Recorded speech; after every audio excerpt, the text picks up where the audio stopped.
What is up, everybody? This is Game Monster doing a request for somebody who asked to look through the box, the Gloomspite Gitz display board that I had created. I had posted an earlier video of what it looked like and had some questions from some friends on how I did some of the things that I did. So I was going to give you a little tour of the box. So what we have here is a 2x2 box. The sides are about they're about 18 inches high and just made out of 1/4-inch plywood. And then the top is again another piece of 1/4-inch plywood cut with this scallop. A friend of mine is making another box that is going to be going on top of this box, and that is going to be for our team match, and he will be displaying Sylvaneth and a few other armies as we go through our teams. And so the boxes were meant to kind of go together. So this is the cave underneath. So what we got here is, I will lift this cover up, is the walls were done using Great Stuff foam, and so was the floor initially. The base of the floor is the same foam, and it was cut down and sculpted a little bit with a knife. I didn't do a ton of that.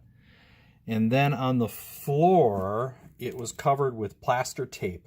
And plaster tape is like a mesh tape with plaster kind of embedded in it. And when you put it in water, it allows you to mold it over the surface. And it dries to a nice, very hard surface, and which I then covered with crushed gravel. This is just black aquarium gravel, and I crushed some up, and that creates the little white speckles. Just put it in a little Ziploc bag and smashed it with a hammer to create the white bits. Pretty much the same gravel, just happened to be white on the inside, which actually worked out perfectly.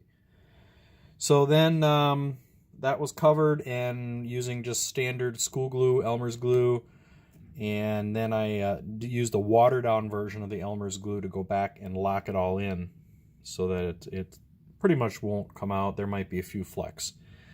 The column here was 3D printed, and it's about 18 inches high.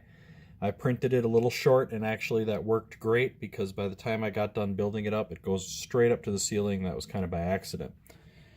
Over here on the right, we have this ramp, and the idea is that the Loon Shrine is going to be sitting on top of the board in the forest, and the idea is that the Grots are climbing up around this and then coming out the Loon Shrine. I also used some skewers, bamboo skewers, to create the scaffolding and all the torches. So I'll talk about the torches here in a second. And this area here is going to be water. I haven't done the water effect yet, so that's the last thing we're going to be doing. The cave in the back was just cut out of the foam. Worked pretty well, and then we kind of lined around it using the plaster tape, and that worked really, really well.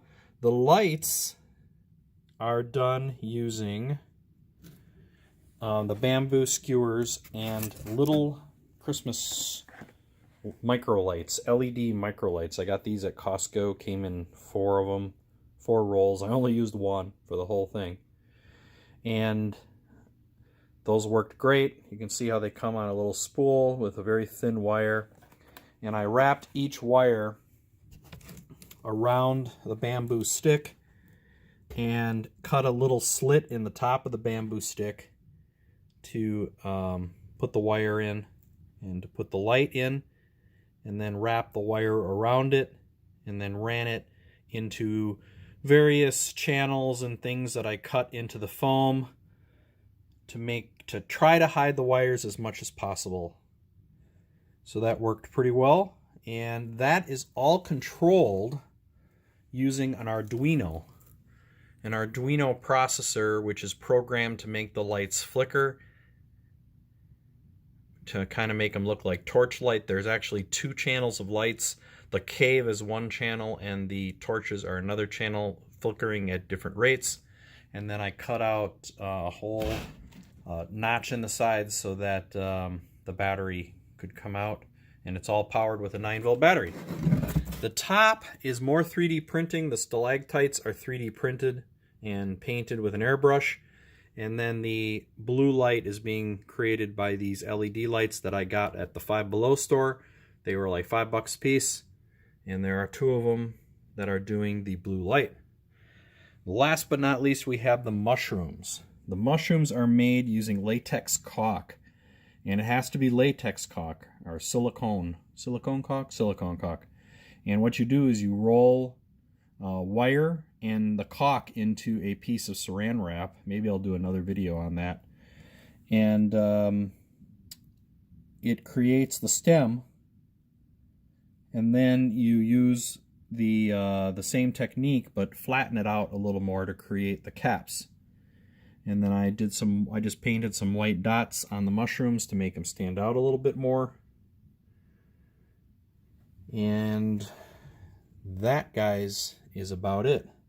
So it ended up working really, really well. Like I said, we got to do the lake. There's going to be like a lake right here in the cave, but haven't done that part yet. And I just cut out the foam to embed the Arduino over here in the corner.